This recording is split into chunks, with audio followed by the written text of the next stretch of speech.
We will start with the prayers.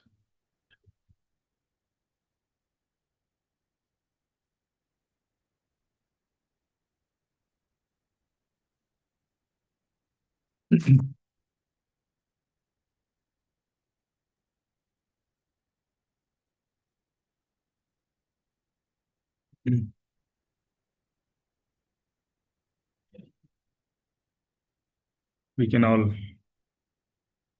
repeat together. If you want, you can also chant. ॐ अज्ञानतिमिरान्धस्य ज्ञानाञ्जनाशलाकया चक्षुरुन्मिलितं येन तस्मै श्रीगुरवे नमः। श्रीचैतन्यमनोभीष्टं स्थापितं येन भूतले स्वयं रूपा कदा मह्यं ददाति स्वपदान्तिकं।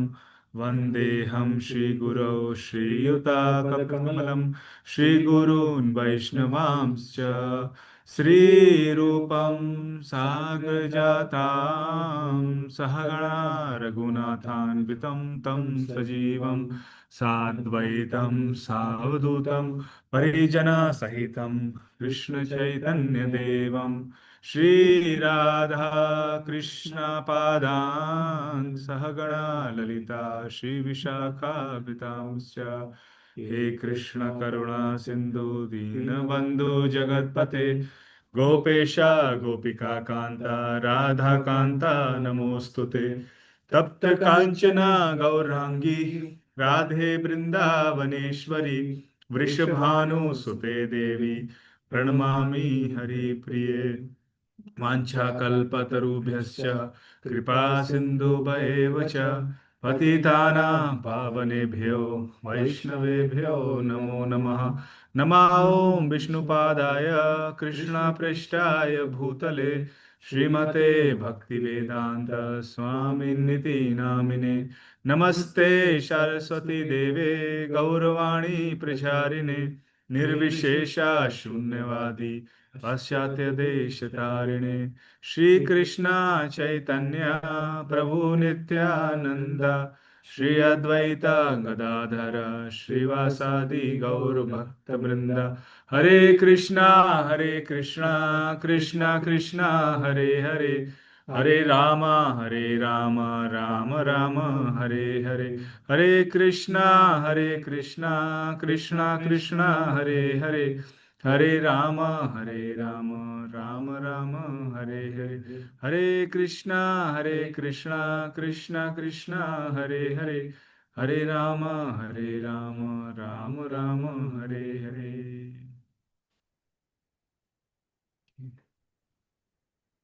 So, thank you for joining us today. So, uh, I'm surprised, so many people are here. Today is Valentine's Day. But do you know the real story of Valentine's Day? No? Okay. Should I tell? Yeah. Okay. So in the 3rd century, there were two saints. Their name was Saint Valentine's. And what they did is they preached about the love that one can develop towards God consciousness they were teaching. And there were some people who were envious of them, the kings and whatever the leaders of the community. So, and this happened in 3rd century, which is, middle of 3rd century, which is around 250 years after Lord Jesus Christ was born. And they were so surrendered that even after they were threatened to stop it, they continued, doing this service. And ultimately, they were finally killed for that thing. And the day when they died was February 14th. So earlier, this day used to be called like Saint Valentine's Day. But many people don't like saints, so they removed this word saint. And since it falls in the beginning of the spring season, February, so like flowers are there and the birds are there. So, and people are seeing, oh, the birds are biting their beaks, and people thought, oh, this is like a nice mating season. So they they kind of misinterpreted that into thinking, okay, this is the time when we can do all these things, right?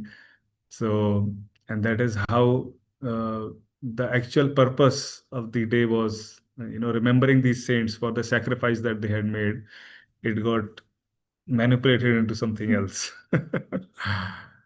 So, so there is a whole kind of marketing and uh, agenda to, make a propaganda of these things and make money out of it, right? Like, so many card industry like Hallmark and others, they make billions of dollars of cards and flowers and whatnot out of these festivals. Like, so yeah, that was the story of this thing. And I mean, it is said that whatever psychology a person has, that is what he sees outside also. So whatever you are thinking, it will reflect outside as well. Yes. So and also uh, whatever intention we have, that intention is different than what action can be. For example, you know, when Adolf Hitler, he was being given a massage by his masseur who was massaging him.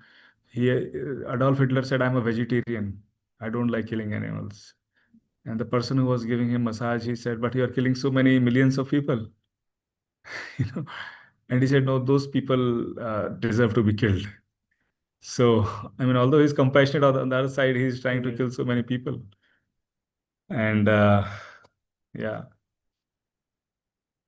so let us continue today's topic here. So we were on the topic of why we do what we do, which is very important for us to understand science, because we are all science students. So we should understand scientifically why we do what we are doing in our spiritual life. So I'll connect.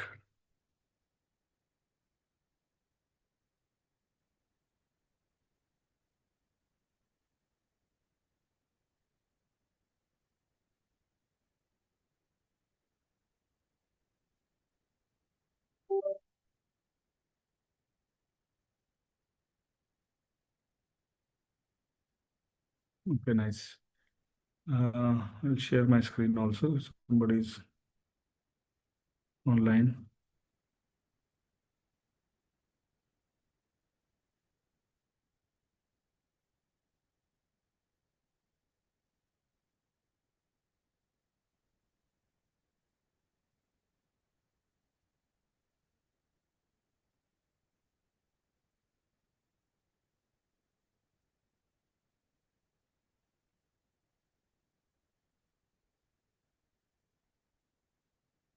Okay.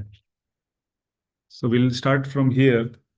So there is a story about greatest social service. So there are a lot of ways where you can understand, okay, what is the greatest social service. This is a nice story which was told by Srila Prabhupada. He visited a person in Pune to his house, and the person asked Srila Prabhupada that, do you feed the poor people also?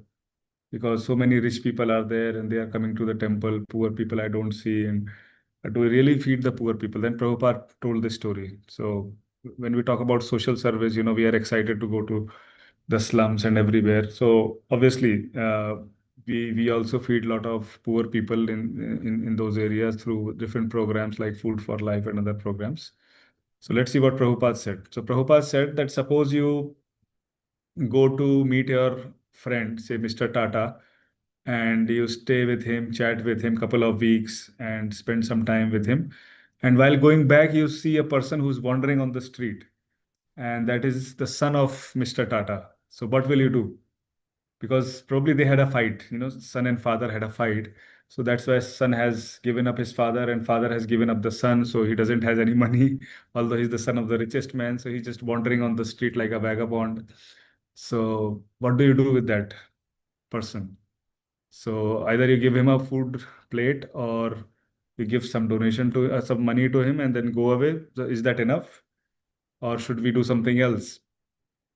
So, so what we should try to do is talk to that person, and maybe the best thing is to get him back to his father, right? To the richest person.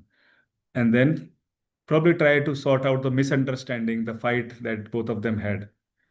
So by explaining them whatever are the misconceptions, by removing the misconceptions, and all you need to do is just call the father and say, your son is in safe hands, so I'm just bringing him to you.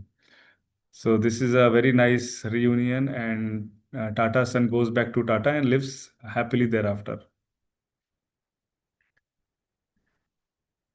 So why he told this story is that, like, all of us are the sons of the Supreme Personality of Godhead. So who is supremely wealthy person, and he's because he's the husband of Lakshmi Devi, of course, but because of his because of our rebellious nature, he has left the Supreme Father and come to this world to enjoy separate from him.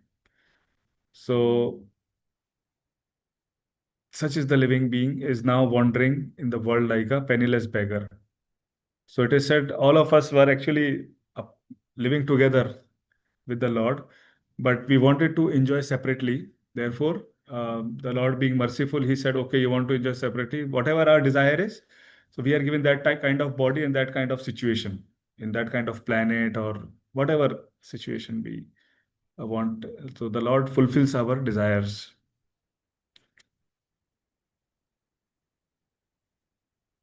So giving food, clothing, shelter, or even job does not free him from sinful propensity or greed. Therefore, continues to suffer in the material world.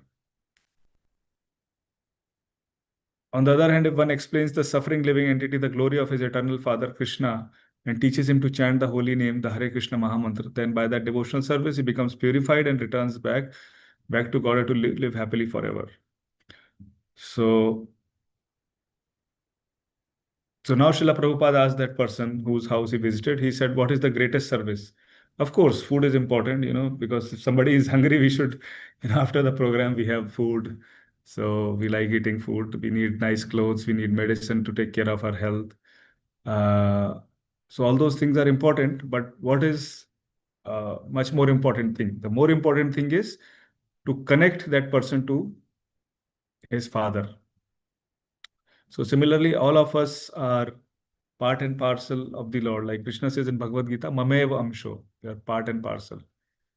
And when we talk about poor people, there are two kinds of poor people. One who are who do not have money, that we generally say they are poor, right?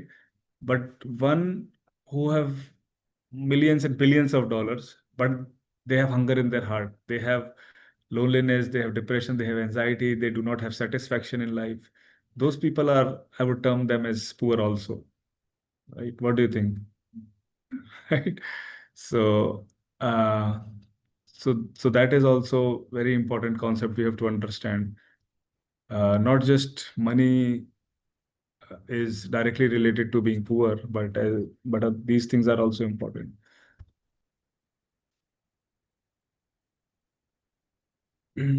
I was in Beverly Hills, Los Angeles, and in the middle of Beverly Hills, there was a big building. And I was looking, which building is this? And it said Suicide Prevention Center. I was wondering, this is the most affluent community of the whole world where all the um, Hollywood celebrities are living. Why is this there? Have anyone, one of you been to Beverly Hills? LA? Yeah. Have you seen that building? Okay. So, and there has been statistics that people who are very rich, they feel lonely the most, and it's not fun to go out. If you have too much fame, that there was a person who was very rich and he just went out and people start tearing his jacket and shirt because they wanted to keep that as a souvenir, as a memory that, oh, this is from this piece is from the shirt of this and this great person. They cannot even go out and eat or just walk. So.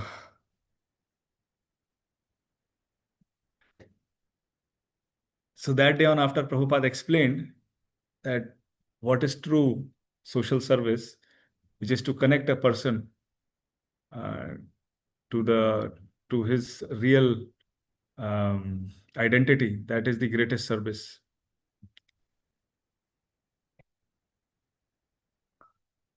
So next, topic is why we do Aarti for Lord. So can anyone guess, like, why do we do Aarti? What is the purpose of doing Aarti?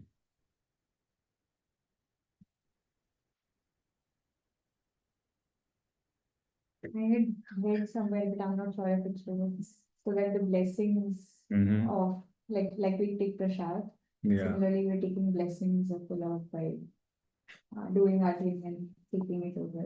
Yes. Yeah, you are right. Yeah. So we offer back all the elements. What are the five elements? Earth, water, air, fire, ether. Right? So we offer back because the Lord has given us all these things free of charge, like air. My God, we take it so much for granted. How important is air? We should be so grateful every time we breathe, and like air actually is the life force. And if air is not there, we can just die. So yeah, air is so important. And then, of course, we cannot manufacture any of these things in the laboratory. They are given by Mother Nature, which is the energy of the Lord. So we offer it back in gratitude that you have given us. So I'm offering it back. Suppose you have a friend and you give him some gift, him or her some gift, and you get something back. Then you're very happy that yes, at least they remembered what I gave them and they are grateful for that.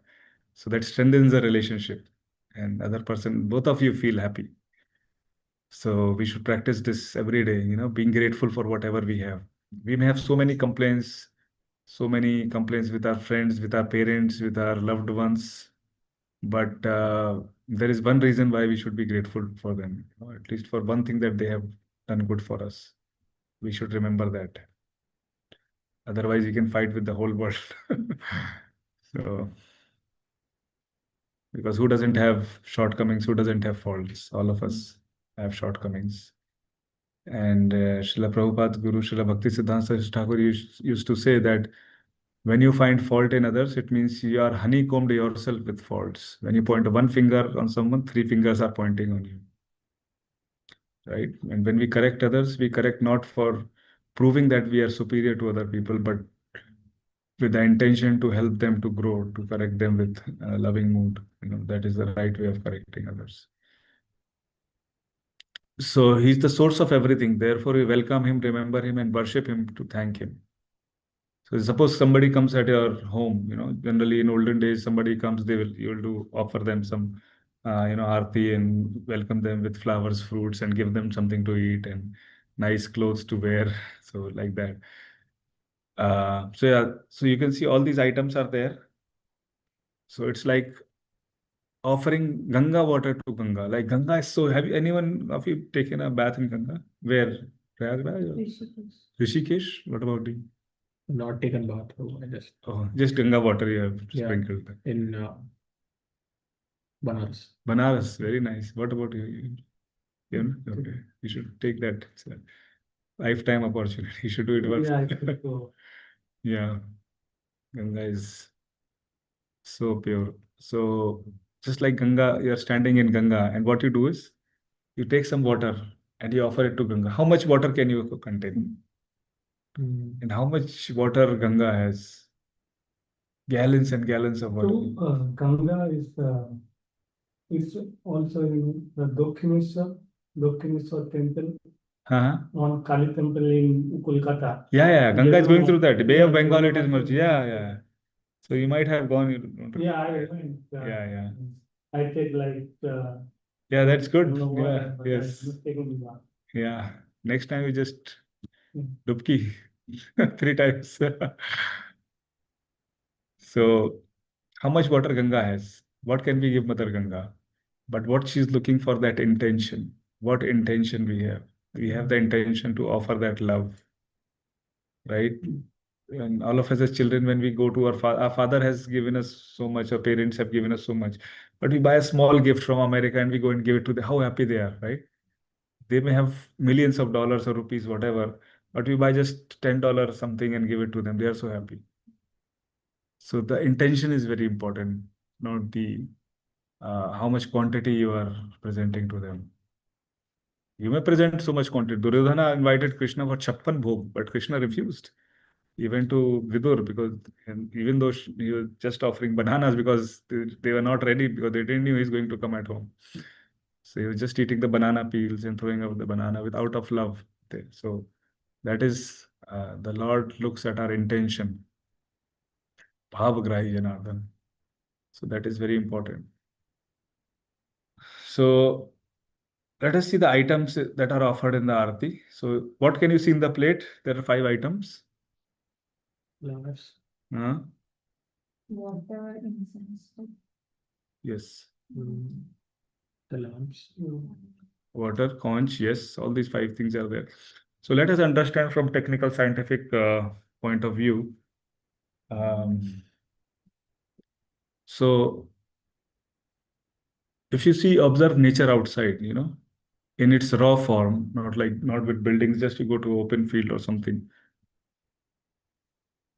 What do you see in nature? There is earth, right? Earth has the quality of fragrance. Earth can grow so many flowers, fruit, they have fragrance. Coming from the earth, all these fragrances are coming through sunshine, through moonshine, which makes it succulent and juicy. So when we offer incense, what is incense? Incense is basically the collection of all these flowers and fragrances that are dried and put together. So that is there. And similarly, all other items are there. So it's all very scientific in terms of how this material world comes into manifestation is that there is a material called Pradhan, which has 24 elements, including these 5 elements, and more elements are there. And then what happens is, because these elements are there, say suppose there is ether. So ether is like space. So because of that, sound is there, and because of these material elements, our senses are generated. So that we can hear sound, our ear is there. So that we can taste, the tongue is there. So that we can see, the eye is there. So that air, we can feel, the skin is there. So it's very, very scientific. I don't want to go in detail, but it's described in much detail in the Bhagavatam.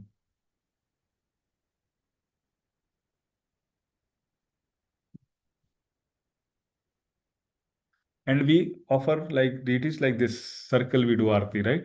Why do we do it? Because we keep the Lord in the center of our life. Whatever decision we make, we keep the Lord in the center. So that is very, very important. So let us see what the conch says. Conch is blown at the beginning and at the end. So we start with the sound. Sound is so important. The power of sound. Sound can cause avalanches. It can, supersonic sound can cause avalanches, and sound is used to cure tumors through ultrasonic waves. Sound is so powerful that politicians can use it to basically have fights, and just by a single sound instruction, the nuclear war can happen, right? World wars can happen. It's just based on the power of sound. So, and how do you acquire education? Like you are working in companies, right? How do you get instruction? Your boss talks to you or your colleagues talk to you. And just by that power of sound, or you receive an email, you are reading that email. Even reading that email in your mind is a subtle sound. When you're reading, he said like that, it's a sound within your brain, right? It's called a very subtle sound. Subtle means sukshma sound.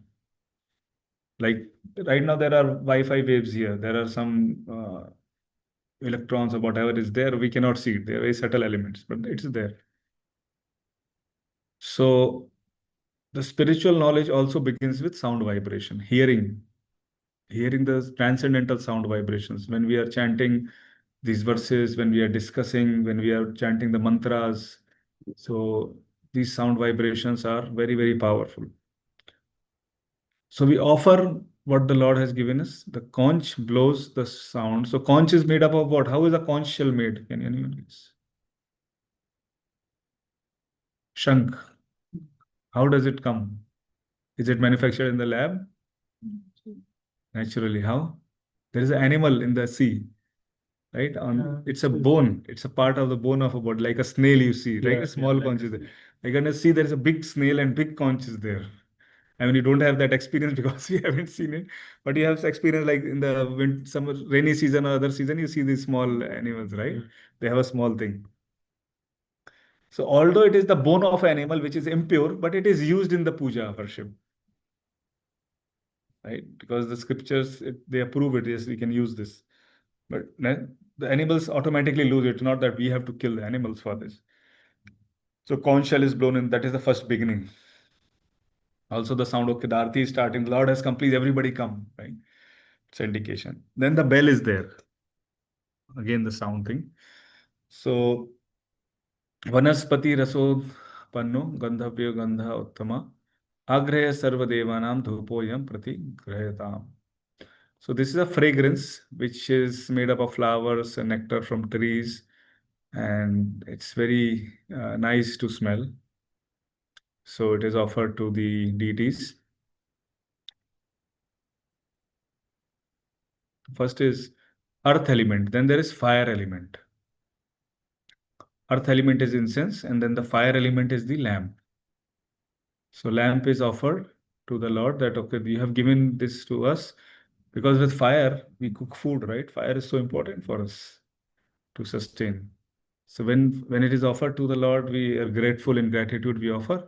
And when we touch the light with our eyes, that lamp with our eyes, means please dispel my dark. Om Ajnanatimirandasya.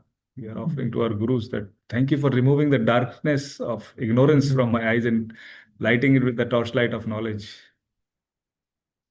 and dispel the darkness, and touching the head to get the blessings, like you said in the beginning. Why do we have 5 weeks? Is there like a significance to that? Yeah, 5, it says representing our 5 senses. Yeah. But sometimes we do with 1 also.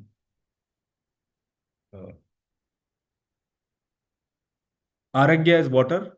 It's scented water for sprinkling on the head body. So we are offering water back to the Lord, because water, so much abundant water is there. Water is life, so important. Hanky is the Vastra element. Hanky is the. Are you in this right class? Or? Yeah. Oh, please join. Yeah. What's the name? Saurabhi. Saurdeep. Please join. Yeah. Thank you. Hanky is Vastra element, or the hands of the Lord mopping the hands. Flowers is used to. Krishna is called Vanamali. Vanam means forest, Mali means mala. So all the flowers that are growing in the forest and garden, so it's wearing nice garlands, and so that's the best jewelry that we can offer to the Lord. Not artificial plastic or anything, but he wears costume money and naturally occurring diamonds and things. Chamara is York tail. It's a kingly service. Like some king comes, then you offer that fan, right? To give a nice cool breeze, so that there are no mosquitoes or anything nearby. Cooling breeze. So these are the 5 items that we offer during the Aarati. And there is a very scientific, very deep significance. I mean, we can go in much more detail, but this is high level that we are covering. If you're interested more, you can read in Srimad Bhagavatam from how the cosmic manifestation comes into effect. So everything is described very scientifically, how these different planetary systems are there. So there is a temple of Vedic planetarium that is being constructed in West Bengal, Calcutta, in Mayapur. So it will have all the different planets, how they are arranged, how the sun is there, and how they move about everything. So it is described in our scriptures. It is based on that. So there will be elevator, you can go up and down and see it. It is the world's largest temple. And Alfred Ford, who's the great grandson of Henry Ford, the Ford company, he is leading this effort. Srila Prabhupada, gave him an instruction to complete this project. Other thing is, you may have seen that a lot of the devotees on the path of Bhakti Yoga, they dance in front of the God, right? So what is the purpose of dancing? The purpose of dancing is not like what you do in the clubs, to attract the opposite sex, but it is to attract the attention of the Lord and please him by becoming his servant. So that is the purpose. So when we raise our arms, we take shelter, surrender of the Lord.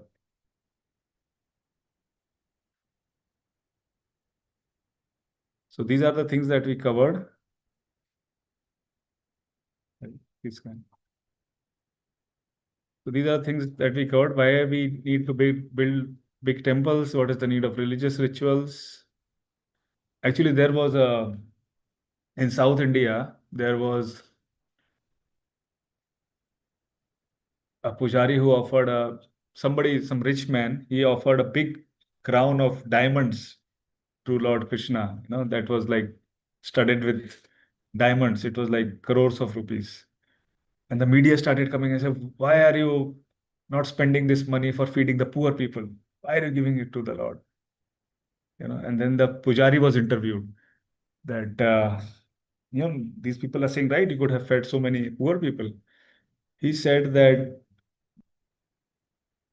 the Lord is the master of the universe, and he has created everything. When we spend so much money on the security of a prime minister of a country or president of a country, then nobody says anything. When we spend this money on the Lord, then everybody has started raising eyebrows.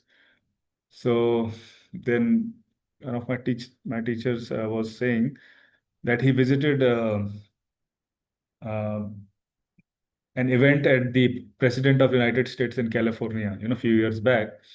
So the president was there for that place in California for like maybe 1 hour. And then he said that there was so much of security. So he was roaming around in that place. It was near the ocean, Pacific Beach in California. Has anyone of you been to California? Yeah. Pacific Beach, right? So he went and asked those security guards, he wanted to talk to him, my teacher. And then the security guards, they don't speak generally anything. They have that black goggles and they have some hand somewhere hidden, something is there. So he didn't speak anything, but he pointed to another person who talked to him. So he went and talked to him. And he said, can you tell me about the security of this president? He said, whatever you are seeing, these people who are securing, that is not everything. If you see the ocean, there are submarines inside the water for security also. For the president.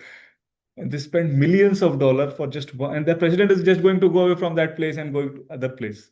They spend millions and millions of dollars for just 1 hour of presence of the president, right? And there are so many things. If you compare how much food in the food industry, big hotels, how much food do they throw?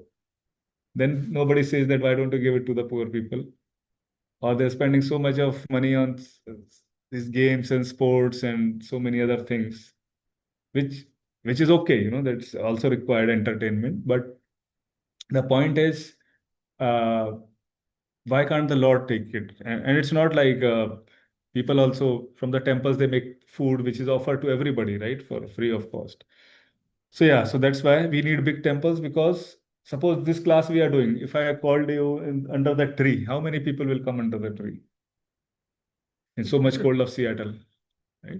Therefore, we need a temple, a room where we can, sit and discuss, acquire this knowledge and education. Because in today's world, people are so much in anxiety, depression, they fight for small things, and what is taught in the universities is just technical skills, maybe computer science or engineering, whatever. But how to handle difficult situations, how to handle failure, if you have a fight with somebody, how to handle that situation, when to speak, when not to speak. So this is not taught anywhere. Bhagavad Gita is teaching us all these things. Abhimanyu died, Arjuna's son. How to handle that situation? Bhima's son Ghatotkacha died. Draupadi's 5 sons were killed inside the tent by Ashwatthama. Bhagavad Gita is teaching how to handle those situations. Where in the University of Washington will they teach? We have to wash tons of dirt that is in our mind. It's Washington. So that is the importance of temple, so that we can acquire this education. And then we saw what is the need of religious rituals. Why do we need to do deity worship? Does God really need our worship? Why spend so much money? Why do we do Aarti? So we covered all this. Do you have any questions? Otherwise, we can go to the next session. We can cover a few slides.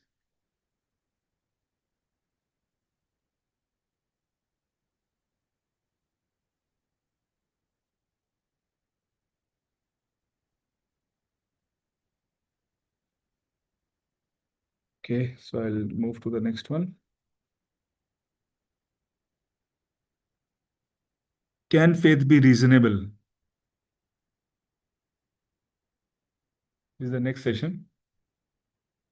Why is our faith in the Supreme God reasonable? Matter, spirit, and God, supreme controller of both, the cosmic machine, the remote cause, immediate cause, ultimate cause.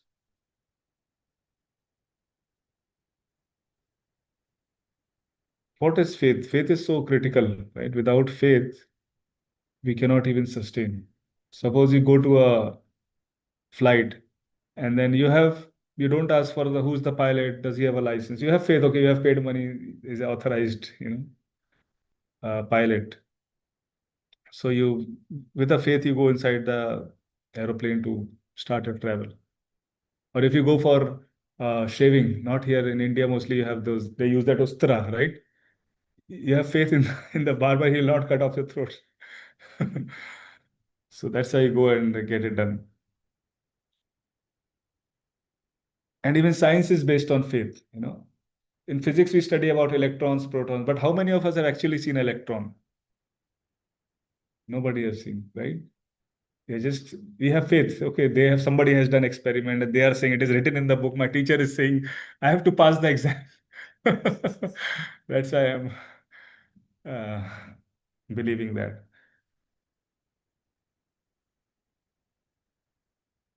Oops. What happened? I think I came to the end of the slide.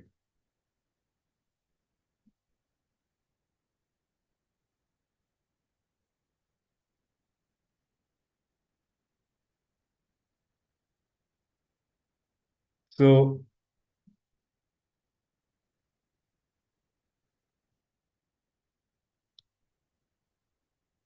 if you have read this, has everybody read this? So we are looking for so many things, which is important. Of course, we have to take care of our jobs and everything, and we have to make money.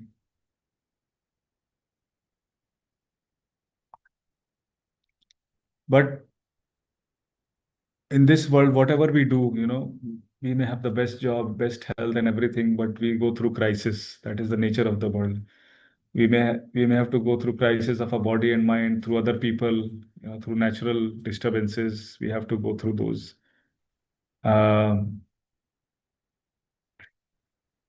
So whenever there are problems, so in one way, of course, it hurts us, but it's a good thing in the way that we start asking questions. Why is this happening to me?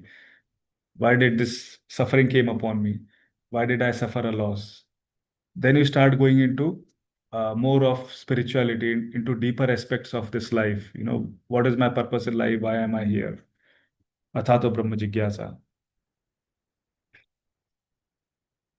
So whenever somebody does good for us, then we are grateful for them, right? Oh, that person they helped me and I'm so grateful for them. But when somebody hurts us, we are not grateful for the thing that they did, but we are grateful for the opportunity to ask those deeper questions, to take shelter of the Lord, right? So if we have that perspective, imagine how much we can grow. We can always find opportunity in difficulties. Whatever difficult situation we have, if we have the right perspective, right understanding, we can actually grow from those. So I've also written a book I'll share with you. Can you take out from the back, inside the bag? It's called this Lessons from Nature. Or maybe, yeah. Maybe I kept in another bag. Yeah. So it has different lessons. Yeah. It has what lessons we can learn from, say, river. River is flowing and there is a rock. So the river flows around the rock and continues with its journey. And the mountain is selflessly serving everybody. So there are a lot of lessons we can learn, how we can evolve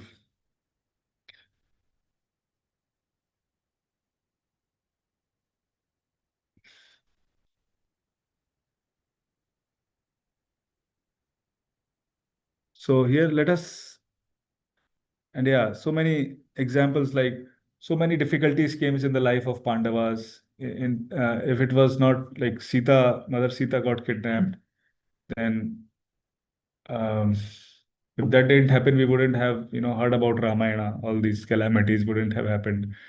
And if uh, Pandavas didn't have to go through so many calamities, how would we hear about, Bhagavad Gita? Because Arjuna was put in such a difficult situation that Krishna had to come and speak. So, so difficult situations bring the best out of us. And sometimes when we are very complacent, everything is comfortable, then we don't really grow in that situation unless we are very mature, unless we have that mindset, right? So, so let us consider a hypothetical case of this Aboriginal man. So we are again going back, we are talking about faith. Okay. So this person comes to New York City and he sees everything. And what he sees, he thinks, oh, he thinks that all this place has always been there. Like he has seen mountain ranges. He doesn't know how it is constructed because he has never seen that before. On the contrary, there is another architect. He comes and he knows that oh, somebody has constructed this 100 years back, this New York Manhattan skyline or whatever. Now, if you talk about faith, so who's having reasonable faith?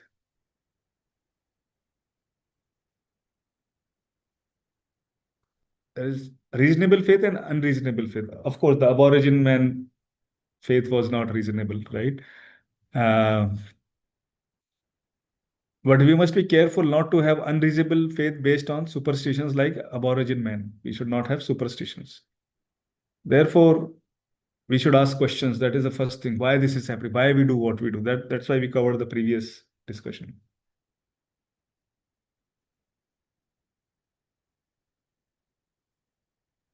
So now,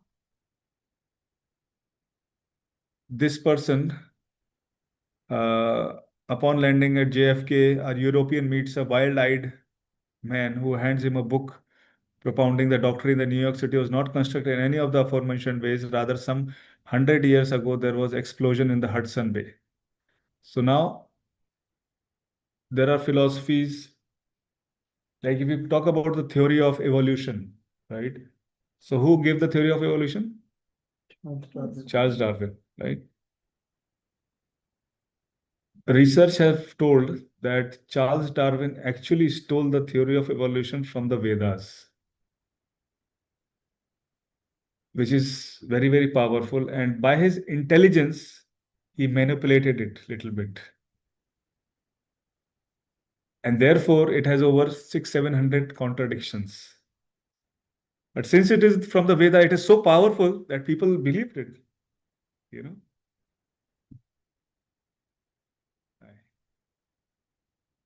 What's the name? Ishan.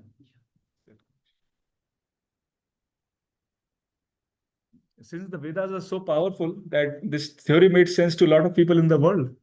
He told about 8,400,000 species and of life is there. Jalaja Navalakhani, as scripture says, in the water itself, there are 10 lakh species. Among human species, there are 400,000 species of life. And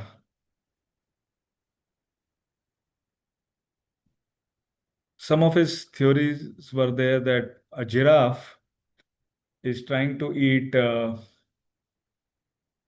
leaves of the tree, and therefore he's raising his neck up, and therefore his neck got extended. And somebody asked the question, why can't the giraffe eat the grass on the ground just like the goat does? Right? So he had no answer to that. Some silly theories he gave, but since it was from the scriptures like 8,400,000, which match the biodiversity clock today, they match the similar numbers are there.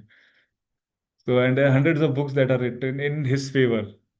So it doesn't mean, and theory of evolution, that there was a big bang that exploded, at zero time, infinite density, uh, very high temperature, infinite pressure. It happened and everything came by chance. And who did that? Nobody has answer. If some explosion is happening, then there must be some cause of the explosion, right? Somebody must have, like when we explode a bomb, we put a matchstick and then it explodes. Okay, we believe you, but who is that person who did that? Nobody has answer. If I throw this laptop, by chance, can it become a mobile phone? Is it possible? And then one time I was watching this history channel, they were saying that because we are used to a design and a design everything, so we can't relate to it. Okay, we can't relate to, then you tell us how can we relate to it. That also they don't have the answer.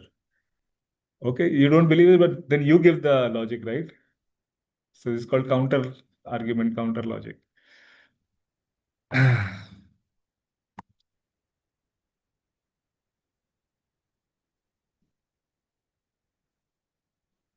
So by seeing the European will not be able to prove his doctrine false, since he has not personally observed the construction of the city. He will conclude that the young, wild-eyed man is silly or mad, whoever has told him this story.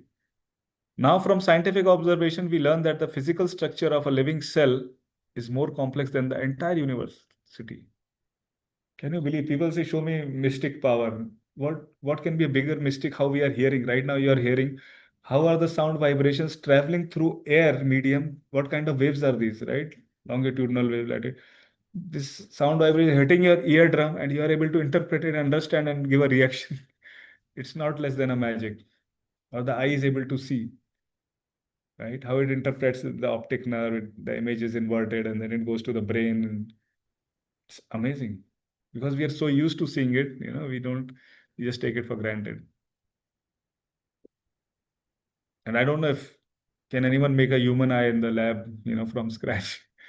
They made Dolly and Molly, but it was from the original cell of Dolly that they made Molly. You cannot make an original cell, even an amoeba single cell you cannot make from scratch in a laboratory.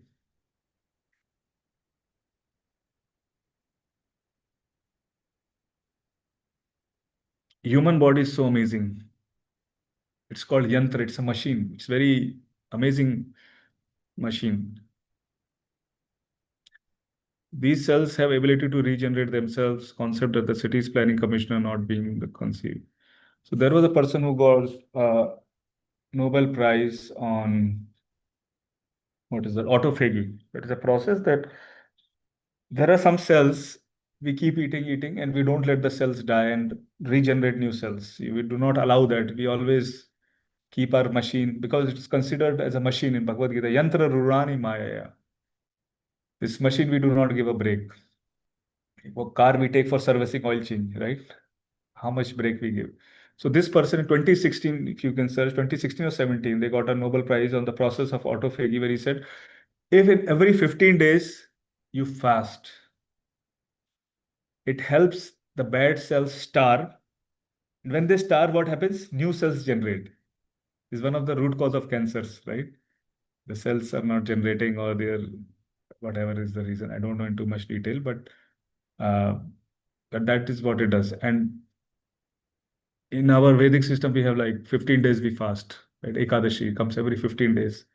So generally, some people fast from grains, some people just fast from grains and they only eat fruits. Some people even fast from both these things, they just drink water. Some people don't drink anything. That helps to basically regenerate yourself, detox.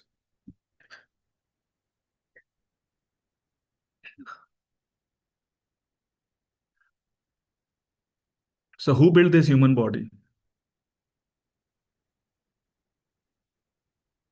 So some people say it came by chance, tremendous explosions. I don't know how will I believe that. These people can only be compared to wild-eyed fanatic claiming New York City.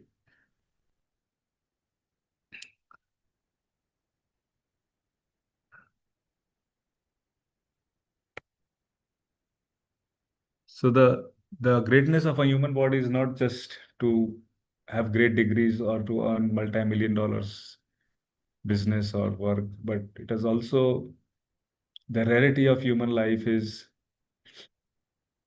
uh, to ask some bigger questions, to discriminate and to ask that why are we here? What is the purpose of our life? Why are we suffering? And by acquiring so many things, we can acquire big things in this world, a house, a nice, comfortable car or anything, but that cannot give us the slightest hint of happiness that we can derive when we connect ourselves to this spiritual wisdom, when we practice that connection through yoga, through meditation, through chanting the names, through these processes that are described in the Bhagavad Gita. So this is highest pleasure that one can achieve in the human form of life. I don't know if you like to do this exercise. If it is too boring, we can skip it. You skip it? Okay.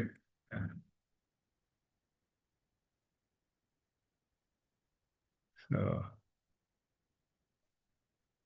MS, matter, spirit, and God. So please pair up with the friends and read the following passage, answer the questions. So what is matter? Matter is what you see around this world is matter. Spirit is our consciousness, right? And God is the supreme controller.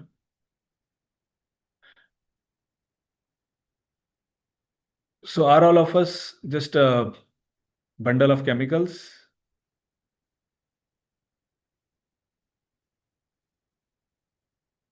So if you calculate your whole body, the chemicals that come out of it, it's cost like around 150 rupees or 250 rupees. Yeah, or maybe $2, $3, calcium, magnesium, whatever. Right. So one time what happened, one of our friends, he was practicing this spiritual knowledge. He went into the ocean and he went too deep and he didn't know how to swim. And somebody else went and they just got him back. And then one of my friends said that, oh no, this person helped you. He was some outsider, he was lifeguard or whatever. So give him some money. So he gave him only 150 rupees. He said, hey, why did you give 150 rupees? He said, because in one of the slides it was said that your human body cost 150 rupees only. So no, at least give him 500 rupees. I'm just joking.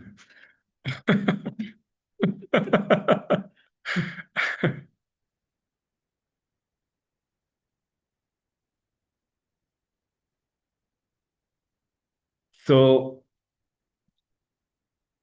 scientists who never knew what a gulab jamun is, it is spherically shaped, but real taste of gulab jamun is in eating it, right? So many people may say, oh, all these processes are, we don't have faith. So unless you experience that, you cannot say that it is right or wrong, correct? So we have to experience the process. There's a restaurant in Dallas, and it's a very nice restaurant, Govinda's restaurant. They offer prasad. So a lot of people who are working, they come and eat. So just by eating that prasadam, they got interested in Bhagavad Gita and this philosophy because it has that potency. Because they are experiencing that higher taste. Uh,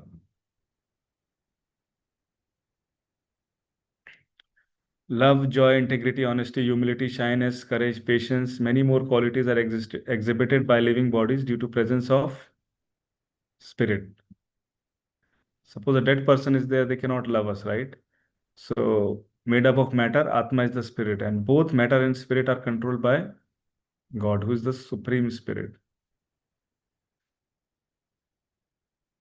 I was Once I was driving and there was a lady who was trying to commit suicide.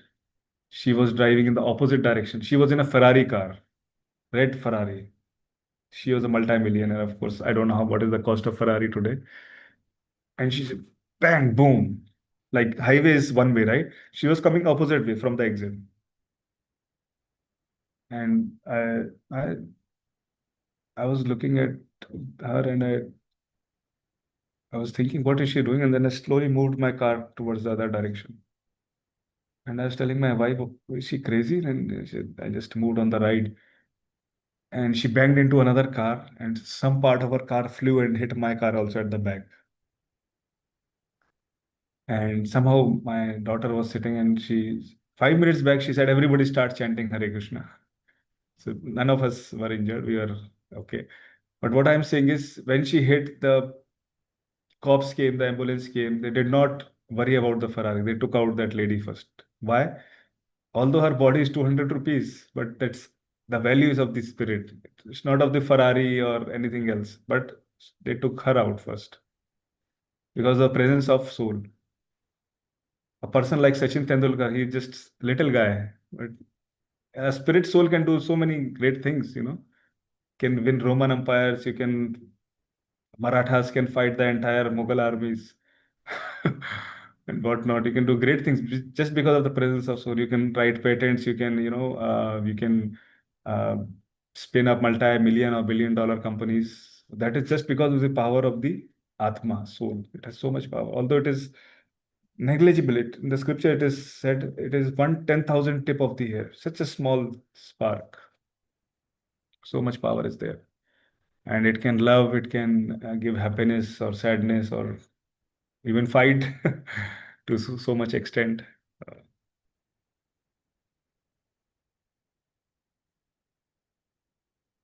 So now, like, since everybody's talking about AI hype, so we are also talking about AI here.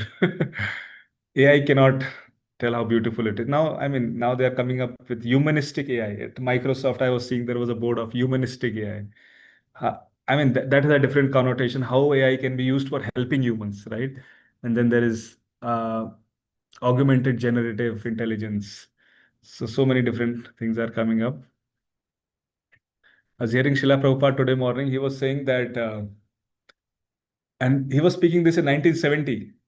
What he was saying is now people are saying that computers have come and there would be unemployment. 50 years back, he's saying this. And he's comparing with Krishna. If you have you seen Krishna? He's with bullock carts, he's going with cowherd boys to the pasture, green fields, he's enjoying with the cows. And now these people are sending these bulls and cows to the slaughterhouses. At that time, he was talking about computers and unemployment. And today, also 50 years later, with AI coming in, we are talking about now robots, right? Taking our jobs. So there's so much of discussion. What will be the next? I don't know if any one of your students here. Your student? Which year? Second year, Second year. undergrad. Undergrad. Nice. So what are you expecting? Like, what will be the future jobs that you'll have? 5 years.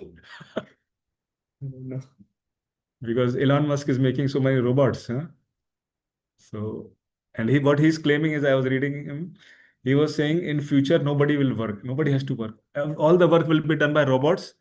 And then I was thinking, if they will do, what will we do? How will we eat, right?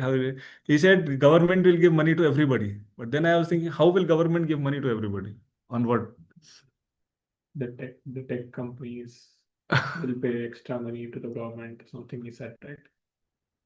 But who will get more money? Who will get less money? How will No, you define that? I mean to say what he said, Yeah. that all these tech companies who are employing the robots, they'll give more tax to government and government will give money to People. That's what he said. I don't know how will that work because. But yeah, anyways, so therefore, I mean, if you see, if we have a land, we have some fruits, vegetables we can grow, we have a cow where we can have milk. The whole purpose that we are doing all this, struggling hard through masters and going to office 9 to 5 is just to pay our rent and maybe eat some food at the end of the day, right? If we just get a food directly from a land and cow milk, then we don't really need anything. So that's another way to think about it. There is a third thing in the universe to wit consciousness, which I can't see to be a matter or force. So he's saying it is not matter, it is spiritual. That is the consciousness. Max Planck said science cannot solve the ultimate mystery of nature, and that is because in the last incarnation we ourselves are part of mystery. Einstein said that although I have done so much research on E is equal to mc square or whatever, I am like a child at the ocean shore playing with a pebble. So much still lies undiscovered. So these are great people. Oppenheimer, who created this atom bomb, he used to read Bhagavad Gita on his bedside, and when he created this, he said, "Time I am, Kalos me, time I am the destroyer of the worlds." Has anyone of you seen that movie, Oppenheimer? Yeah. You have seen? Yeah. Have you seen that dialogue? At time I am the destroyer of the world. So all these great personalities, they believed in this presence of spirit, that it is there, something is there, living force is there.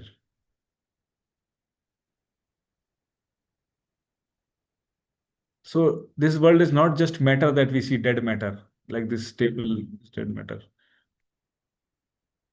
Although inside the table there are atoms, they are also rotating, they also have energy. We can see there is matter, spirit, and controller of both. Ishvara, when we switch on the light or the light goes on, and hence we think I am the controller of the light bulb. It is partially true. Yes, we are minute controller. Power cup, we switch on like a light will not glow.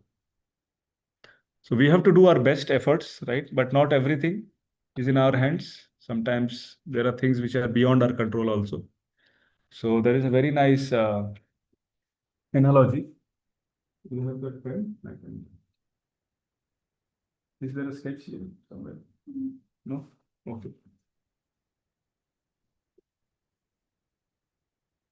So I wanted to make a diagram. So if something goes wrong, for example, something goes wrong and you are working to fix it, can you do something about it? Then do it. If you cannot do anything about it, then why do you worry? So, because there are other things that are responsible, and Bhagavad Gita tells that there are 5 factors that are responsible for any action to complete.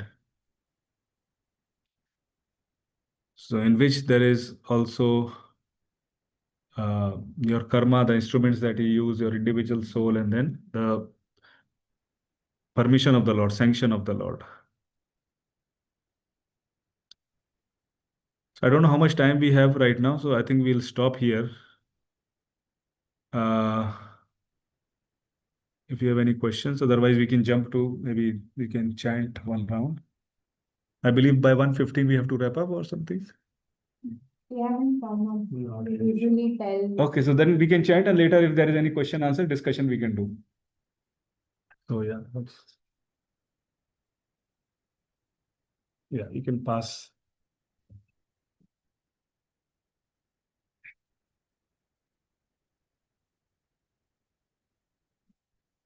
So what are the benefits of chanting? It relaxes our mind, calms, and it also helps us get rid of unwanted habits. We have some unwanted habits, we are trying to stop them, then it also helps. And of course, it makes us happy because our spirit is getting connected to the super spirits, Atma, soul with the super soul. So it makes that connection complete, that gives us happiness and develops love. So yeah, these are some benefits that we can perceive. And there was a scientific experiment done that our brain actually emits brain waves. There's a instrument called EEG by which you can track the brain waves. And there is high frequency when you are angry. And when you are sleeping, there is very less frequency. So when you meditate, it was found that although you are awake, but the frequency is very low. It is called very peaceful state. So that basically soothes the mind and helps in so many different ways. And of course, there are so many spiritual benefits. I'm just telling you on in general. So yeah, let us chant one round.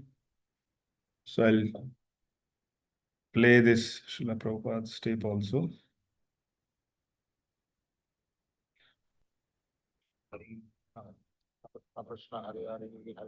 Before we start chanting, we pray to Sri Krishna Chaitanya Prabhu Nityananda, Sri Advaita Gadadhar Srivasadi Gaur Bhakta-vrinda, and then we can start. Hare Krishna, Krishna Krishna, Hare Hare. Hare Ram, Ram Ram, Hare Hare. Hare Krishna, Krishna Krishna, Hare Hare. Hare Ram, Ram Ram, Hare Hare. Hare Krishna, Krishna Krishna, Hare Hare. Hare Ram, Ram Ram, Hare Hare. Hare Krishna, Krishna Hare Hare. Hare Ram, Ram Ram, Hare Hare. Hare Krishna, Krishna Hare Hare. Hare Ram,